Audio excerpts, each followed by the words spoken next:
If you're listening to this, you're probably in a place where your heart has grown tired. Not because you don't love him. Oh no, you love him more than you've ever loved anyone. It's a soul deep love. It goes beyond the physical, beyond logic, beyond everything you were taught about love. This is your twin flame, and the bond you feel with your divine masculine is undeniable. But let's be honest, it's also exhausting, emotionally draining, spiritually confusing. One moment, the connection is so strong you swear he's about to come back. The next, he's gone again, silent, distant, detached. And you're left wondering, did I do something wrong? Should I reach out? Should I try harder? And then begins the cycle. Chasing, hoping, waiting, craving, feeling pulled to do something, anything to get him to see the truth of this connection, to make him remember, to wake him up. But chasing him doesn't bring him closer. If anything, it makes him pull back even more. So let's pause here. Breathe with me for a second, because what I'm about to say might be hard to hear, but it will set you free. Stop chasing him. Stop trying to pull him into awakening. Stop pouring all your energy into someone who is still finding his way, and start doing the one thing that actually changes everything. Come home to yourself. This isn't a punishment. This isn't about giving up on love. This is about returning to the truth of who you are and letting that lead the way. Let's go deeper into what this really means and what you can start doing instead. Number 1, understand that chasing is a wound, not a love language. Let's be clear. Chasing doesn't mean you're desperate. It doesn't mean you're weak or broken.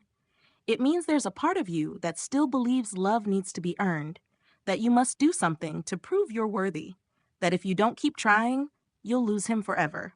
This usually starts in childhood. Maybe you were taught, directly or indirectly, that love had conditions, that being seen, heard, and valued came with effort, that if you just behaved a certain way, stayed quiet, did what was expected, you'd finally be enough. And those old survival patterns? They show up in this connection too. So when your twin flame pulls away or disconnects, it triggers that old fear. And suddenly you're doing what you've always done, reaching out, fixing, over-explaining, trying to be more spiritual so he'll see your worth.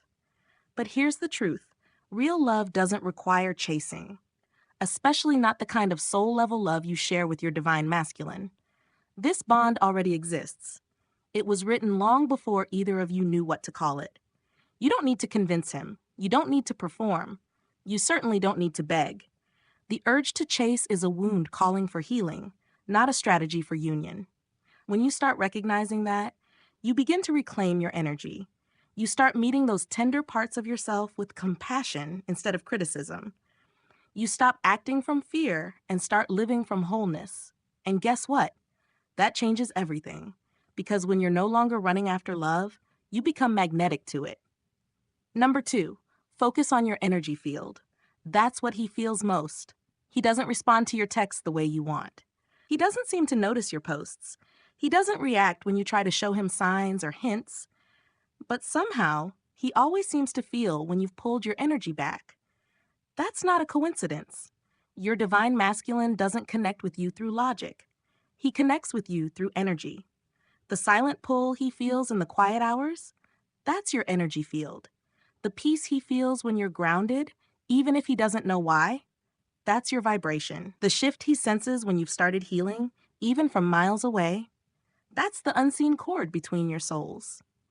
So if you really want to do something that reaches him, stop focusing on what you can say to him and start focusing on how you're being with yourself. Are you grounded or anxious? Are you trusting or doubting? Are you living in fear or flowing in faith?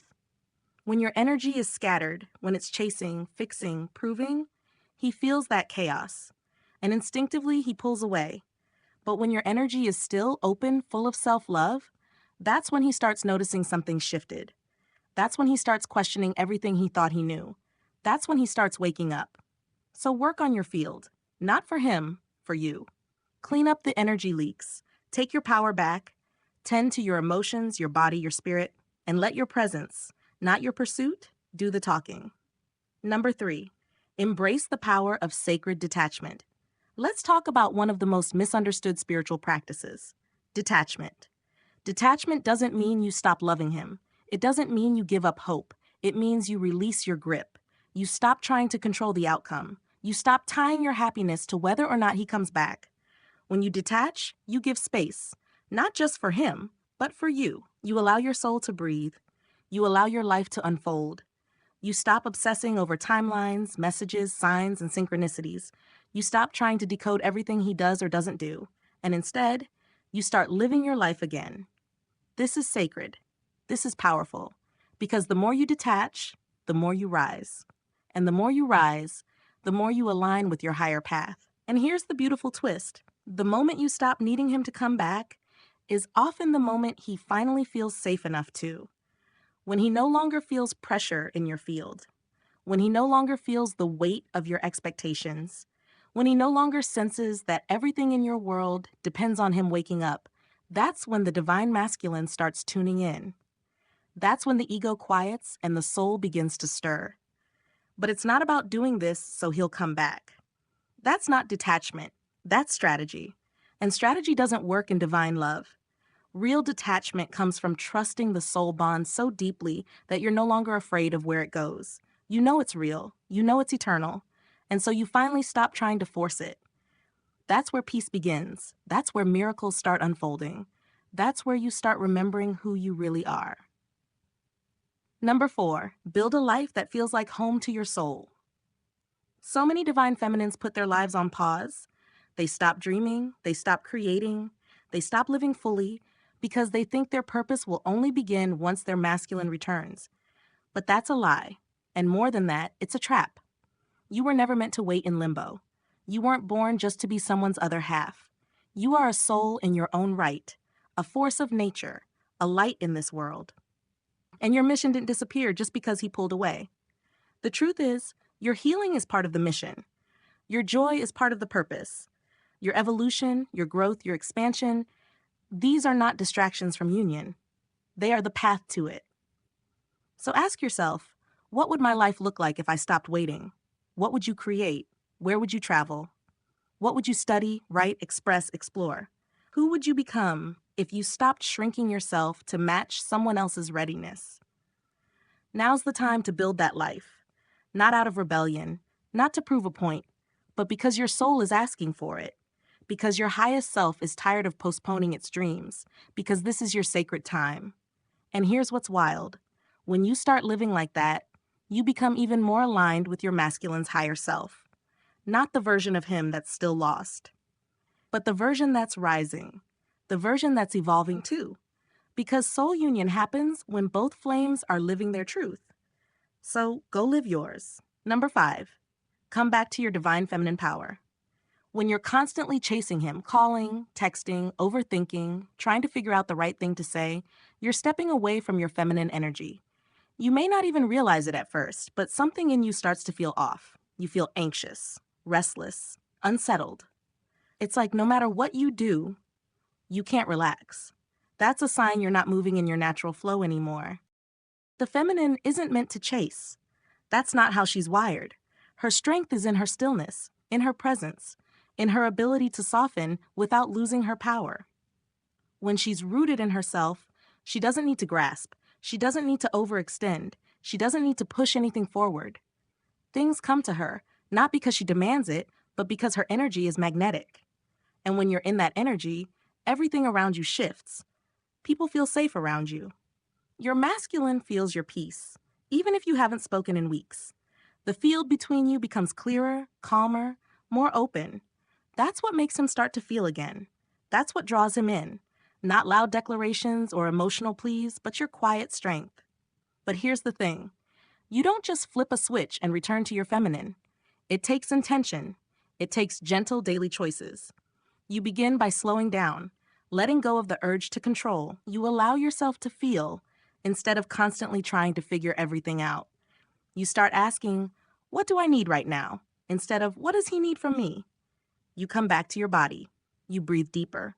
You spend time alone, not to isolate, but to reconnect. You move in ways that feel soft and nourishing, whether that's dancing, stretching, or just sitting under the sun. You wear things that make you feel good, not for attention, but because it reminds you of your worth. You surround yourself with beauty, with warmth, with the kind of love that doesn't depend on anyone else's presence. And most importantly, you stop apologizing for your emotions. You let them move through you. You let the sadness flow when it needs to. You cry when your heart is tender. You laugh when something lights you up. You don't suppress anything.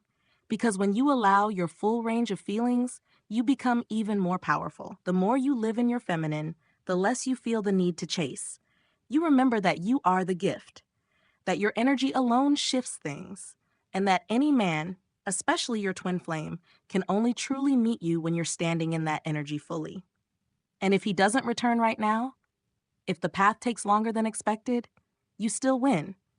Because you're not living half alive anymore. You're not shrinking. You're not abandoning yourself to be chosen.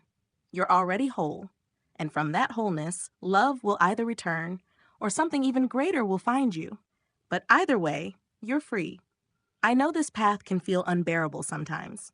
The silence, the distance, the not knowing. The way your heart reaches for him in the middle of the night, wondering if he feels it too. Wondering if he even remembers how deep it all was. But here's the truth. Waiting on him to come back before you feel whole will only keep you stuck. Because the version of him you're longing for, he can't even reach that place until you do. Twin flame union doesn't start with a message or a reunion or a confession of love. It starts with a decision, a sacred, soul-deep decision to stop abandoning yourself every time he disappears. It begins the moment you stop waiting and start living, when you stop measuring your worth by his actions, when you stop needing signs to prove this is real and start trusting what your soul already knows. It's when you choose to stay rooted in your truth, even when your mind is full of doubt. When you say, I trust myself, I trust the journey, I trust the timing, even when everything looks uncertain. That's where the union starts, within you. And it's not just about inner peace, it's about power. Because the more you choose yourself, the stronger your field becomes, the clearer your energy gets. The more you magnetize everything that's meant for you, not just him, but the life your soul came here to live. You stop chasing, not because you've given up, but because you've risen up. You stop begging the universe for proof and start being the proof. You become the kind of woman who doesn't just wait for love, she is love. She walks with it, breathes it, embodies it. And that's when everything changes. Will he come back? Maybe. Maybe not. But the real win isn't whether he does. It's who you become in the meantime. Because when your heart is full again, when your soul is aligned, when you feel at home in your own body, nothing can take that from you. And yes, he may return. He may feel the shift. He may sense the quiet strength in your energy and realize he's ready to come home too. But by then, you won't be waiting at the door. You'll be living, glowing, thriving. And when he arrives, he won't be rescuing you. He'll be joining you, because union is never about finding your missing piece.